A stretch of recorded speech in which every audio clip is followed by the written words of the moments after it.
everybody. Welcome to the Sacred Wild Book Club gathering. We are here at our last gathering for the 10th Insight. I can't believe we've already been through 3 books. It is crazy to me. And just the journey from the beginning of the 10th Insight until now has been absolutely insane. So many changes and shifts. And so that brings me into a change and shift that has happened within the Sacred Wild. So going forward, Miss Desiree is going to be the one that is holding this space for us, this container of the book club gathering. And so we're still keeping it at 6 a.m. on Thursdays. That's all the same. But Miss Desiree is going to be the mama bear for the space. And so we walk into next week starting our new book, the 3rd book in the Celestine Prophecy series. And boy, has this series, it has been such a journey, such an honor, such a privilege walking through this journey.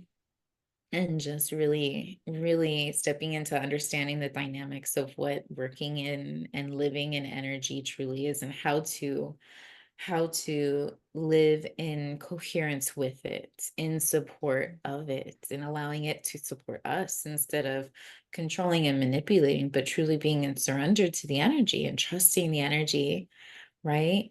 That is aligned for us when we allow ourselves to surrender to that energy and freely give it, freely receive it, understand the difference between giving and taking, right? Between giving, receiving, taking, and forcing, and feeling those different dynamics and how we show up for ourselves, how we show up for the earth, how we show up for each other.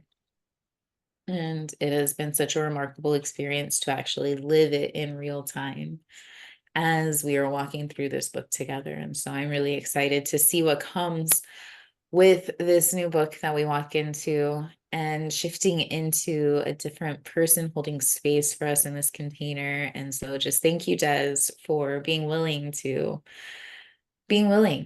being a willing vessel and doing what it needs. It's not always easy to hold space or to hold a container, especially a container that's consistent, right? It allows us to really come face to face. It's a reflection, it's a mirror for us and for us to hold to ourselves. So thank you for being willing, and thank you for saying yes. And thank you for being willing to offer your time, space, attention, and energy, and holding this space for us to explore and play and travel through.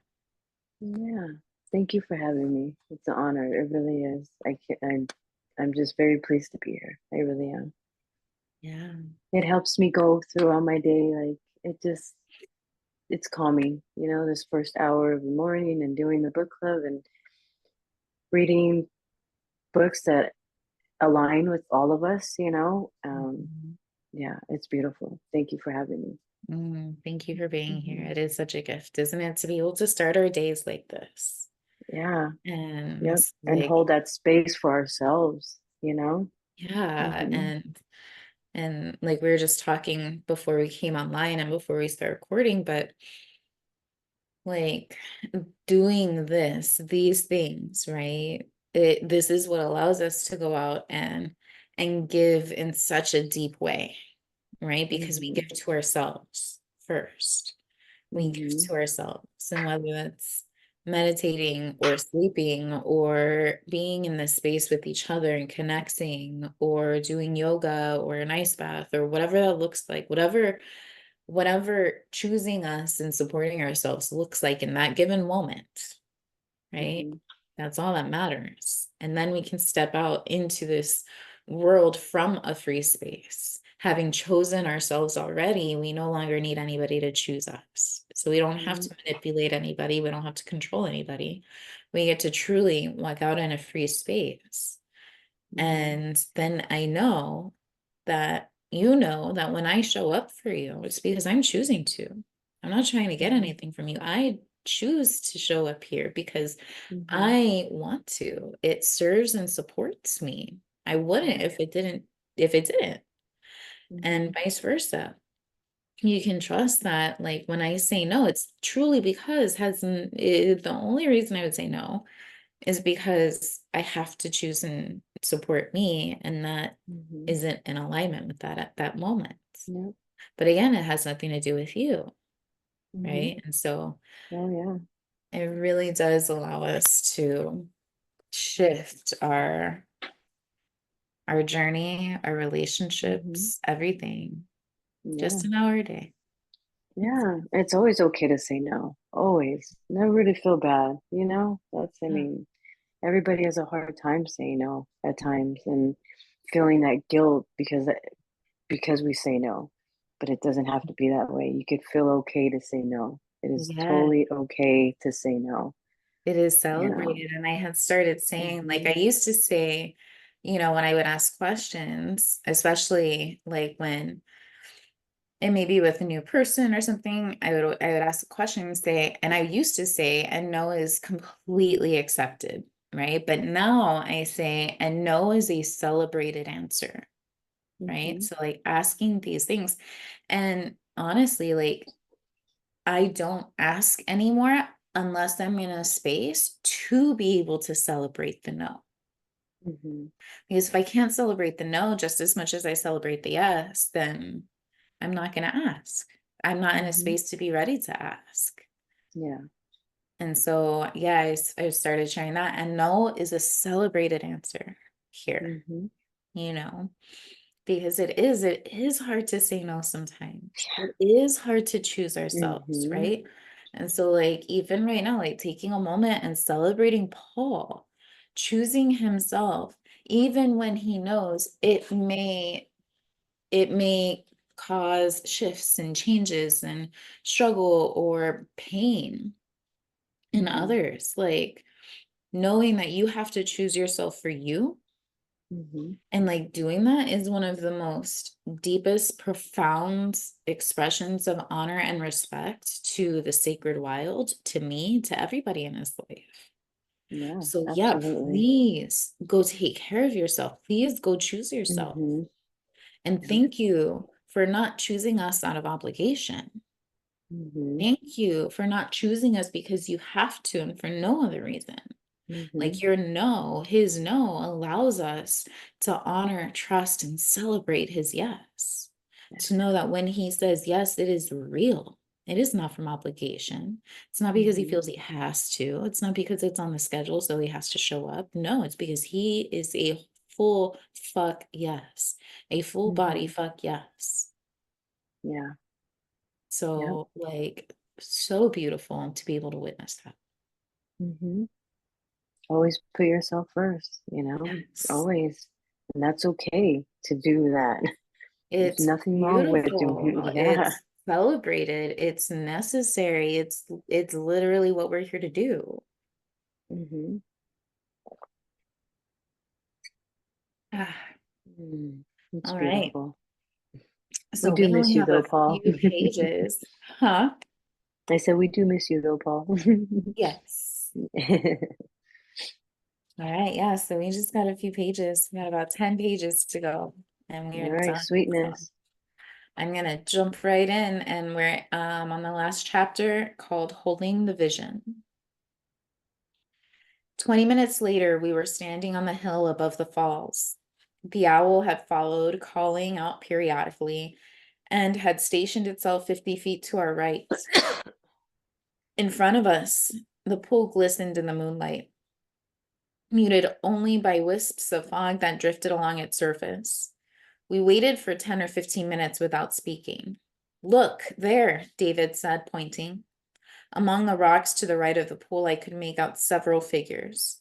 One of them looked up and saw us. It was Charlene. I waved and she recognized me. Then David and I made our way down the rocky slope to where they were standing. Curtis was ecstatic at seeing David, grabbing his arm. We'll stop these people now. For a moment, they looked at each other in silence. Then Curtis introduced Maya and Charlene. I met eyes with Maya. Did you have any trouble finding your way here? At first, we were confused and lost in the darkness, but then I heard the owl and I knew. The presence of an owl, David said, means that we have the opportunity to see through any possible deception of others. And if we avoid the tendency to harm or lash out, we can, like the owl, cut through the darkness to hold the higher truth. Maya was watching David closely. You look familiar, Maya said. Who are you? He looked at her questioningly. You were told my name. It's David. She grabbed his hand gently. No, I mean, who are you to me, to us? I was there, he said, during the wars, but I was so full of hatred for the whites that I didn't support you. I didn't even listen to you. We're doing it differently now, I said. David glared at me reflexively, then caught himself and softened as he had before. Back in that war, I had even less respect for you than the others. You wouldn't take a stand. You ran away. It was fear, I said. I know. For several more minutes, everyone talked with David about the emotions we were feeling, discussing everything we could remember about the tragedy of the war on the Native Americans.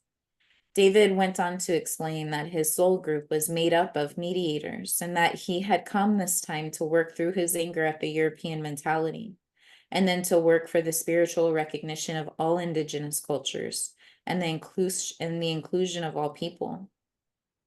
Charlene glanced at me, then turned to David. You're the fifth member of this group, aren't you? Before he could answer, we felt a vibration racing through the ground under our feet.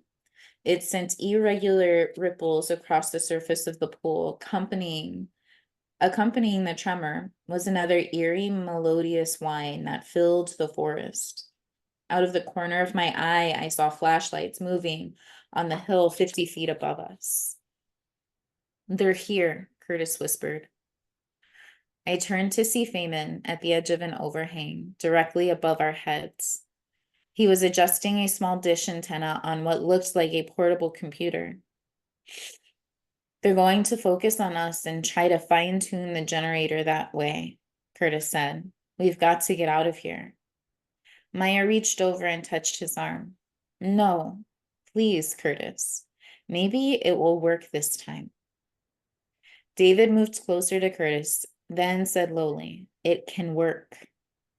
Curtis stared at him for a moment, then finally nodded his agreement. And we began to raise our energy again. As in the two previous attempts, I began to see higher self-expressions on every face. And then our soul groups appeared and merged into a circle around us, including for the first time the members of David's group. As the memory of the world vision returned, we were again pulled into the overall intent to transfer energy and knowledge and awareness into the physical dimension. Also, as before, we saw the fearful polarization occurring in our time and the panoramic vision of the positive future that would succeed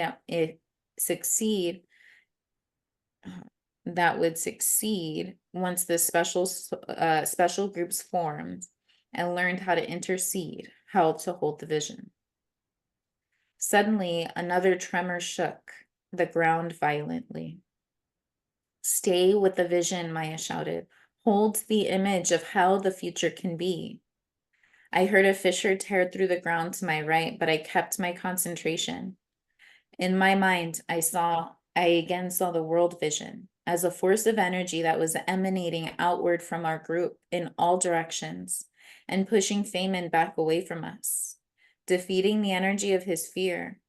To my left, a huge tree ripped from its roots and crashed to the ground. It's still not working, Curtis shouted, jumping to his feet.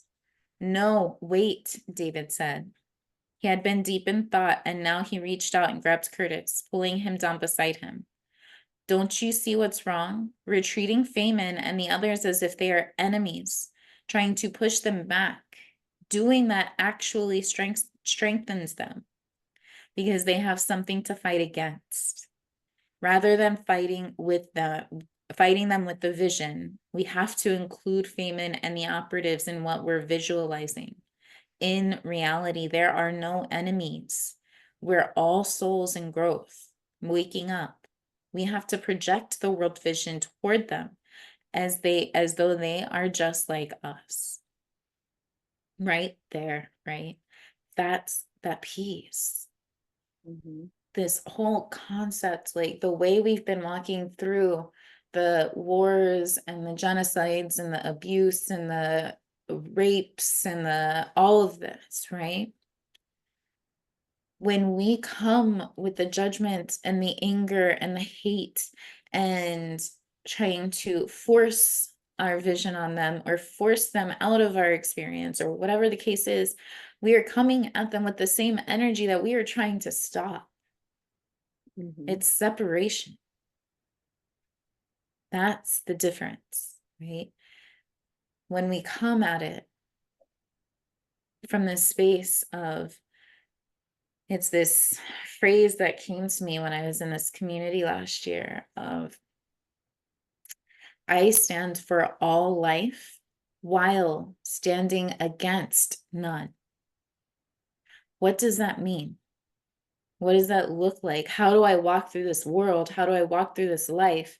Standing for all life while standing against none. That means I'm standing for the person who is experiencing the genocide as well as the person creating the genocide. Then I am standing for the women, children, and men who are getting raped as well as the women and men that are doing the raping. And can I allow that fucking anvil in my heart, that pit in my stomach, that tension in my body that says, don't say that because then you become one of them? Can I allow myself to open to that enough to say, yeah, and then they get to become one of us. And then then there's no more us and them. Because everybody is a reflection of me. Mm-hmm. Everybody holds a reflection of me because this life, this reality was all made by me, created by me, and is me. Mm-hmm. So it's not only that everybody holds a reflection of me, but everybody is me. And the parts, the people that are out there that I am unable and unwilling to love and have compassion and understanding for are the same parts of me in here that I am unwilling to love and understand and have compassion for. And then understanding also that love doesn't look just one way. And that there is a way to lovingly hold boundaries. That there is a way to say, this is not okay. And that doesn't make you not okay or make you bad, wrong, or unworthy. Understanding Mm-hmm. that this expression of you is not the highest expression of you. And that the best way to serve and support you is to hold the vision and that reflection of the highest expression of you. And sometimes that looks like holding boundaries. Sometimes that looks like walking away, right? Sometimes that looks like loving you from a distance, and loving you, the only way I can love you is from a distance. But naming that is loving you, not allowing you to treat me in a way that is unloving is loving you, Mm-hmm. right? And so it's just like undoing all of the wiring that we've had done throughout our lives, through our caregivers, through society, through culture, through all of it, right? Holding the vision of this world that we are wanting to walk into isn't about taking anybody out of it.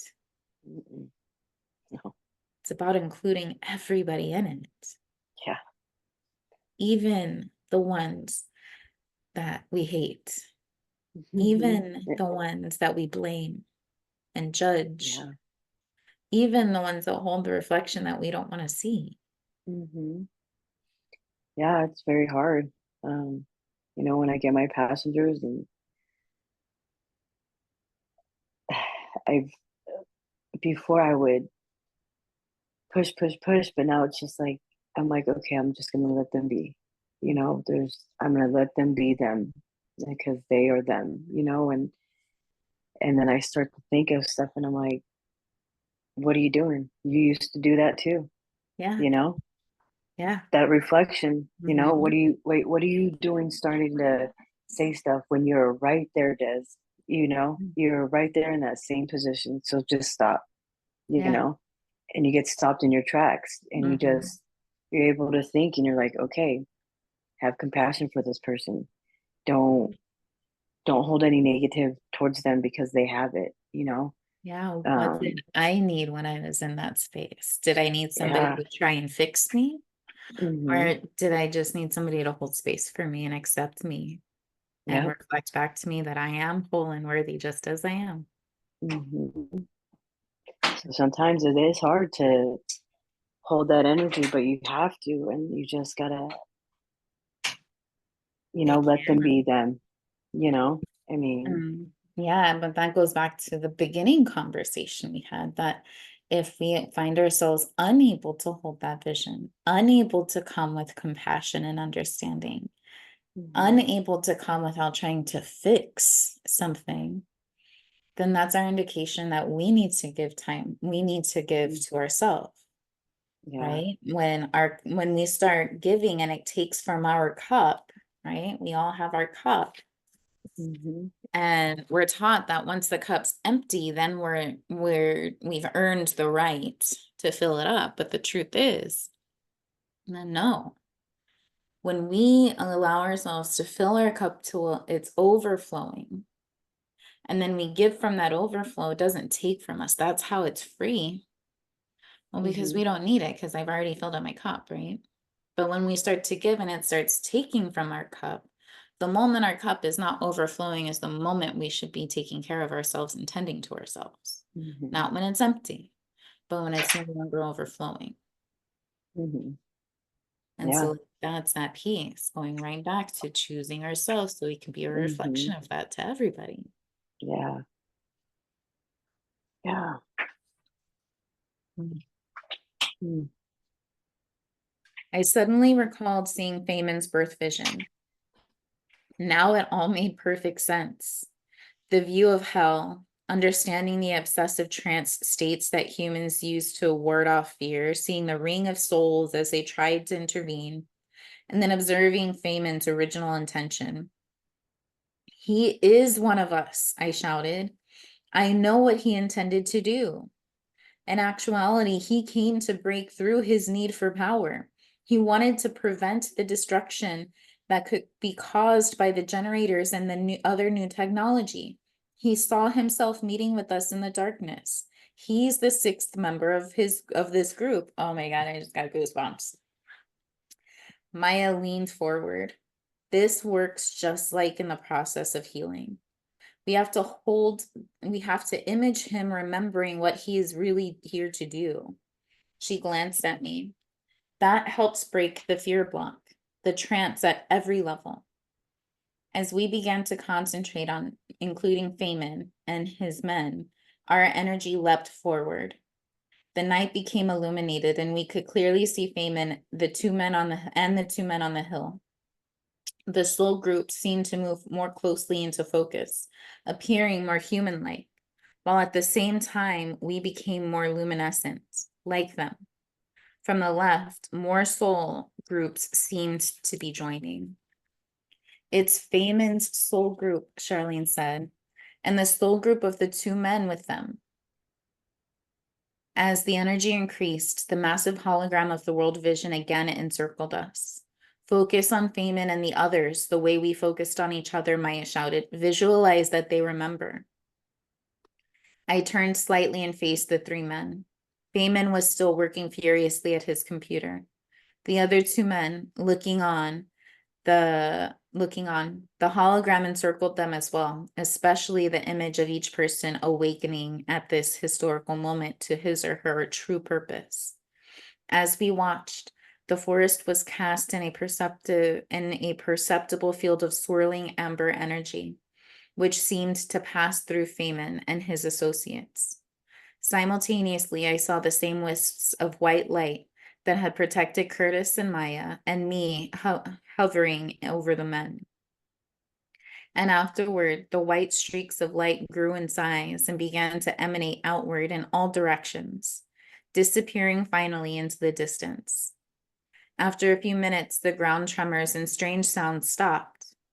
A breeze blew the last of the dust toward the south.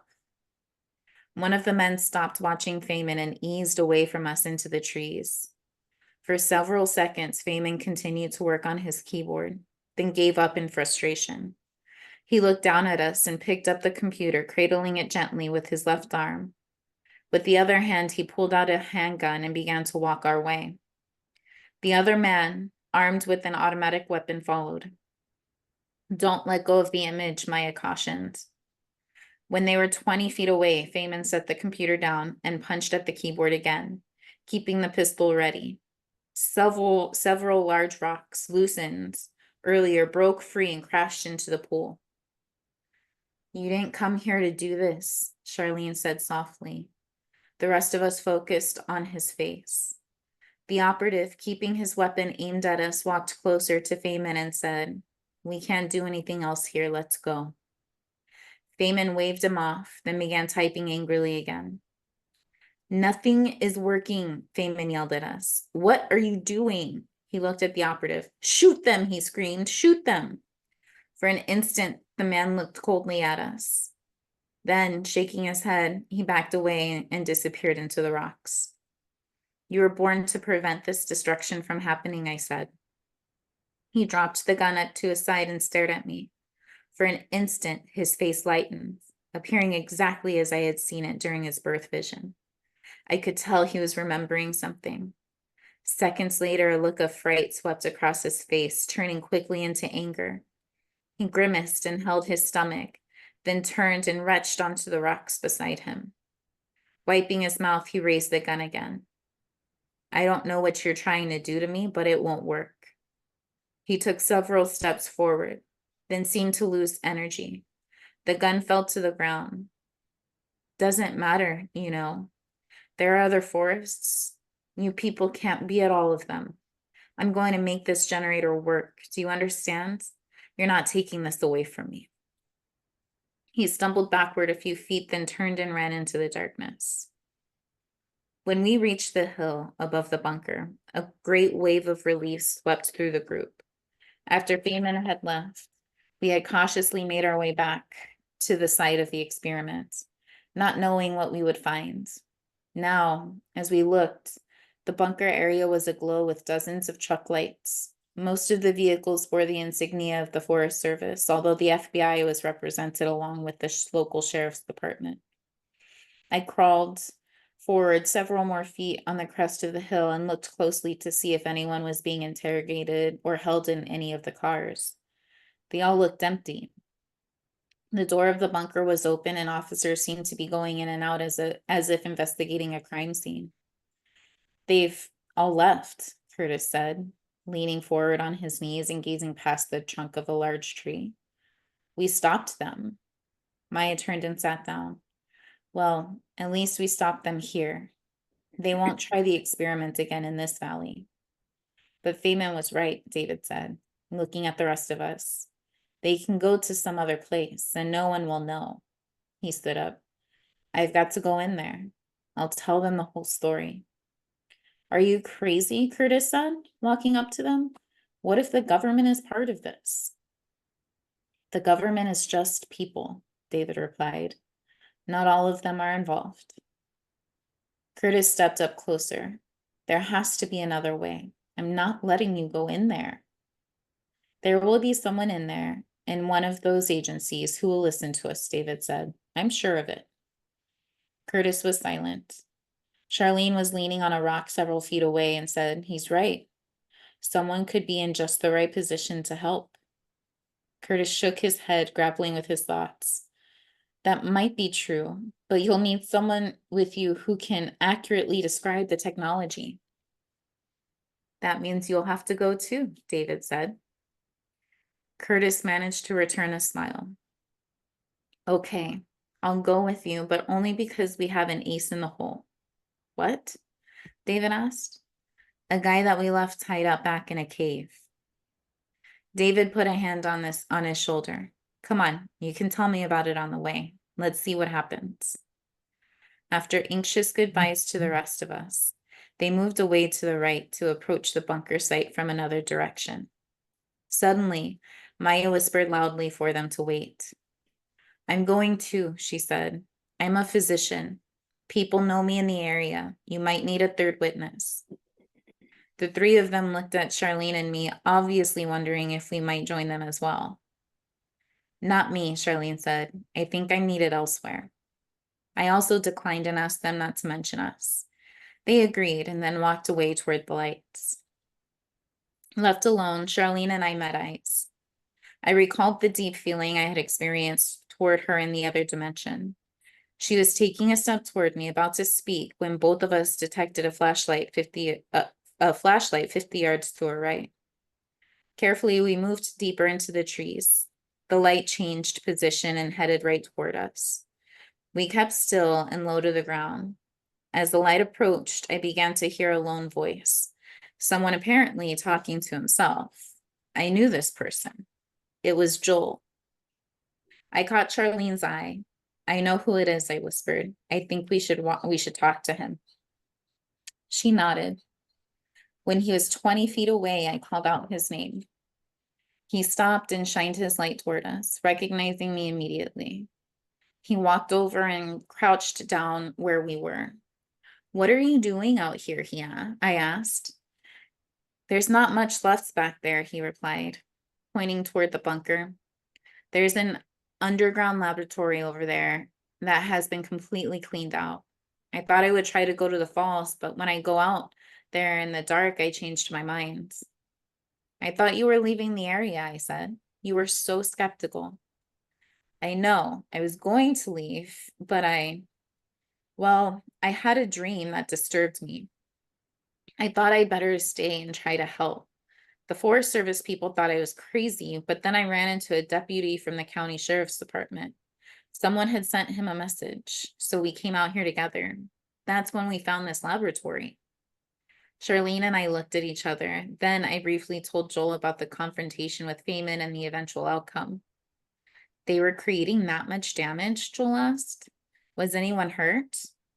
I don't think so, I replied. We were lucky. And how long ago did your friends go down there? Just a few minutes ago.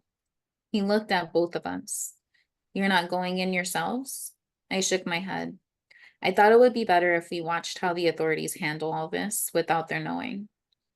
Charlene's expression confirmed that she felt the same way. Good thinking, Joel said, looking back toward the bunker site. I think I had better get back down there, though, just so they'll know the press is aware of those three witnesses. How can I get in touch with you? We'll call you, Charlene said. He handed me a card, nodded to Charlene, and headed toward the bunker. Charlene caught my eye. He was the seventh person in the group, wasn't he? Yeah, I think so. We were silent with our thoughts for a moment. Then Charlene said, come on, let's try to get back to town. We had walked for almost an hour and suddenly we heard the sound of songbirds, dozens of them, somewhere to our right. Dawn was just breaking and a cool mist rose from the forest floor. Now what? Charlene asked. Look over there, I said. Through a break in the trees to the north was a huge old poplar, perhaps 8 feet in diameter in the half light of daybreak. The area around the tree appeared brighter somehow, as if the sun, still below the horizon, had been in position to burst through to radiate downward on that one spot. I experienced the sense of warmth that had grown so familiar. What is it? Charlene asked. It's Will, I said. Let's go over there. When we were within 10 feet, Will peeked around the tree, smiling broadly. He had changed. What was it? As I continued to study his body, I realized that his luminosity was the same, but he was now more clearly in focus. He hugged us both. Were you able to see what happened? I asked. Yes, he said. I was there with the soul groups. I saw everything. You're in sharper focus. What did you do? It wasn't what I did, he replied. It's what you and the group did, especially Charlene.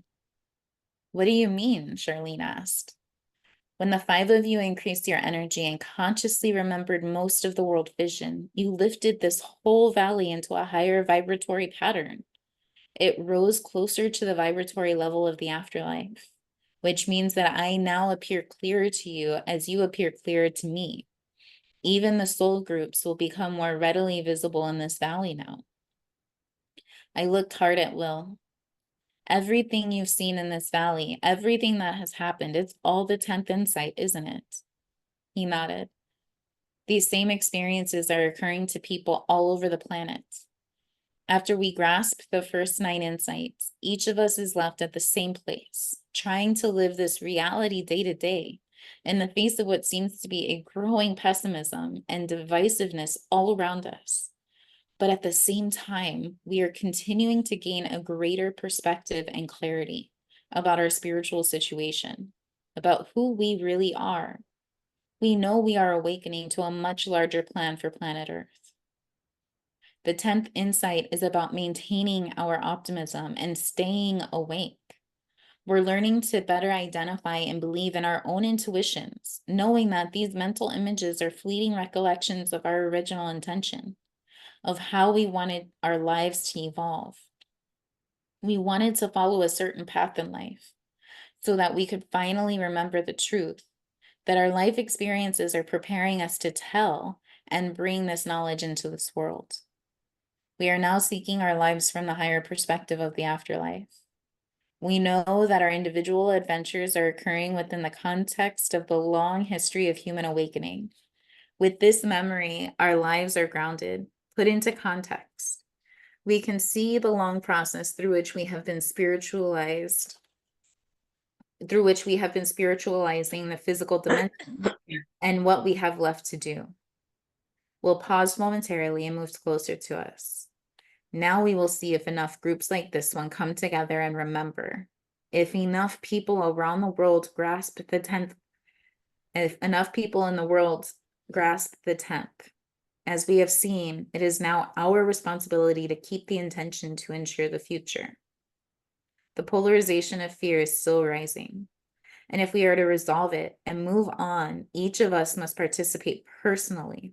We must watch our thoughts and expectations very carefully and catch ourselves every time we treat another human being as an enemy. We can defend ourselves and restrain certain people, but if we dehumanize them, we add to the fear. We all are souls in growth. We all have an original intention that is positive, and we can all remember. Our responsibility is to hold that idea for everyone we meet. That's the true interpersonal ethic. That's how we uplift. That's the contagion of the new awareness that is encircling the planet. We either fear that human culture is falling apart, or we can hold the vision that we are awakening. Either way, our expectation is a prayer that goes out as a force that tends to bring about the end we envision. Each of us must consciously choose between these two futures. Will seemed to drift into thought, and in the background, against the far ridge toward the south, I caught sight again of streaks of white light. With all that was happening, I said, I never asked you about these movements of white light. Do you know what they are?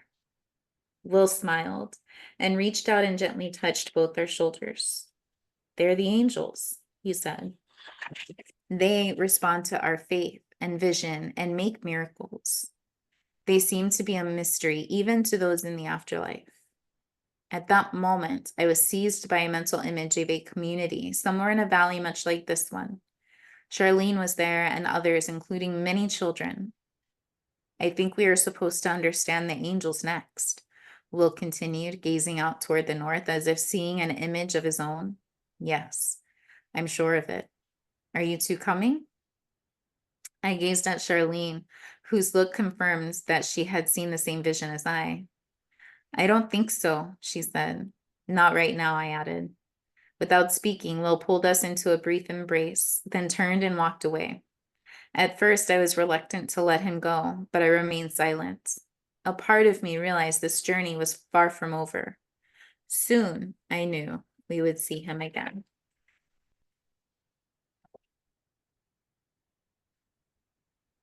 So I feel like that last part where it talks about wondering if enough of the soul groups will remember, right? And I feel like that's what we're here doing. And I Mhm. feel like the sacred wild, it's not a place for one soul group to meet. It's like a meeting place for multiple soul groups. Mhm. And as we continue to grow, then it ignites and inspires others to create their own groups, right? Like our sister Sheena started her own community. I started my community from a community I was a part of. And then it Mhm. begins to spread like wildfire. And that our job as the leaders that we are, being part of the sacred wild, being in the sacred wild, just in and of itself, is the embodiment of leadership. And what we're doing in this leadership is holding that vision. We hold the vision. I can either see you as someone who is giving into fear, or I can see you as somebody who is remembering your vision. What do I want to see? What vision do I want to hold for you? Mhm. Right? And that's what it is. That's what we get to do. And then also, like at the beginning of that last part, I was just smiling so much as like, this is like Mhm. just seeing my journey through this life, like, especially in this point right now where I'm, in the process of leaving my 9 to 5 and knowing like, this is all freaking perfect. Like being able Mhm. to see, not necessarily put words to it, but just see the perfection and how divinely aligned this all is. And that once, the time aligns that I am meant to leave my job, and I know that I will know exactly when that is, like I have everything else, that Mhm. it's going to be perfect, right? No sooner, no later.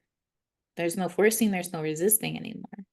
There's the Mhm. knowing and there's the awareness, and then the allowing it to happen exactly as it's meant to happen, and knowing that I'm not doing anything wrong. I am not forcing, I'm not resisting, I am not trying, I'm not making, I am simply allowing. And that in that allowing is opening to holding that vibration, right? Holding that energy, holding that vision. Every time they kept saying holding the vision, I feel like that's what I've been doing my whole life. And that's what I did with my marriage when I got divorced. Me and my former husband and his, like, we didn't have this relationship the whole time. Like, there's a beautiful relationship we have now where we go out to family dinners once a month all together with, me, him, his partner, and the kids, and we celebrate all the holidays together. We're planning a family vacation next summer together, and like doing it wasn't always like that. For 5 years, I held the vision without any representation in the world that the vision I was holding had any possibility of being real. Mhm. But it's holding the vision and then continuing, like the other part of holding the vision is continuing to walk through life and treat the people in that vision as they are in the vision, not as they are in reality. Mhm. I could have chosen to treat him in reaction to the way he was treating me, or could choose to treat him as a response to the vision I was holding, in turn, bringing that vision into manifested reality because of that treatment. I didn't always do it, obviously, otherwise it would have happened right away, right? Like, Mhm. um, but it just takes time and practice to hold that vision as part of the manifesting, right? Mhm. Is that's what embodiment is aligning your identity is who you believe yourself to be, your beliefs about yourself in the world, your thoughts, your stories, your words, and your actions, all aligning with the vision. Mhm. And then determining, is that vision what's in alignment for you, right? Is that vision a divinely guided and inspired vision? Or is that a forcing, trying, making vision? And you can tell by like, do you feel open or do you feel clenched and like I have to make this happen, right? Mhm. What a fucking journey, man. Yeah. Mhm. Yep. It's that oneness. It's that we're not separate, It's that separation that we think we are and we're not. it's all holding it together, you know, holding that vision of togetherness and that oneness, you know. And I know if at the end I was smiling too, I was like, hmm. I was like, yeah, that is true. Yeah. Yeah. And not Amazing. forcing anything, you Mhm. know, not forcing anything, just letting it all just come at us and letting it all be, you know. Yeah. Mm, And like that part of like a couple things, like the separation, right? Because we can be in oneness in the separation too. mm-hmm. Like as we Yeah. come across these people that live in the separation, that only see separation, that only see fear, it's not about changing their Mm-mm. perception. Nope. That's that piece, right? Where they had the realization, no, we're instead of pushing Feynman and the others away, we need to include them. Yep. So it's Include not them. about changing their perception of the separation, Mm-mm. right? Of the fear. It's about saying, me too. Like I Mm-hmm. see it. I know what that feels like because Yeah. we have all been there and we all have the ability and capacity to go there again. Mm-hmm. And so instead of pushing them away, saying, no, I don't want to feel that, I'm going to push you away and you go over here, or I need to change you or fix you, right? Or heal you. Mm-hmm. Instead, holding the space Yeah. and saying, yeah, I can fucking understand what that feels like. Share an experience of a Yeah. time when you felt that way. Mm-hmm. Include them in your reality instead of excluding them. Yeah. I'm learning that with my husband big time. Yeah. You know, that difference that we both have, like, yeah, I just gotta let him be him. You know, there's no reason to force him to be different. Even when I don't agree with some of the things, it's not about that, you know, it's including him and letting him be him, you know, Yeah. and not pushing him away because I think that he's talking differently or saying stuff differently Yeah. or being different. That's him, Mhm. Yeah. you know, that's him being him and that is okay. Like I, Yeah. you know, there's no reason to force to change anybody because that's not that's not what you do. We're not here to change anybody. We're just here to be us and let them be them, you know, and it's okay, Yeah. you know. Not just is it okay, like it's even a step further. Like it's celebrated. Your Mhm. uniqueness, your Mhm. individuality, Yeah. your like that is your medicine to this world. Mhm. Your differentness is the medicine to this world. His differentness is the medicine to this world. Mhm. And Yeah. then the other piece was the different soul groups coming together, right? And Mhm. taking a look and just over this last decade, how how communities have been popping up all over the place, especially now that we have Zoom and all of those Mhm. things, right? But like there are just so many communities popping up everywhere. Yeah. And it's not about like having millions in your community. It's about having that community that is interacting together and coming together and, Mhm. holding these spaces together. Mhm. It's about the energy being created in the communities, not how many people are in it. Mm-mm. Nope. Yeah. Oh, what a beautiful start to the day. Mhm. Freaking amazing. Agreed. Yes. Yeah. Uh, Yeah. well, thank you for being here. And I am excited. Next week, we are starting. Oh, the cover's not on here. But The Secret of Shambhala. Mhm. Yep. And so we will start that journey. That is the third book in the Celestine Prophecy series. And then after that, there's one more. And yeah, I am just really excited to see how this plays, how this continues to grow. I love that we are ending this book on the last week of the beauty way of being. And we're closing out the beauty way of being this coming Sunday. And then after that, we walk into the unity way of being. And so I just love how everything's always aligned. I don't even have to try, just allow. Mm-hmm. Mm-hmm. So, Yep. so much love, my friends. So much love to you, sister, for being here. Yes. Thank So much love for you. everybody who's here watching the replay. Mm-hmm. Um, you're free to hop on anytime. It's Thursdays, 6 a.m. MST, Mountain Standard Time. Um, yeah, so hop on and join anytime. All right. Thank Mm, you. love you Bye. guys. Love you, Oh, community. Yay, yay, bye. yay. Bye.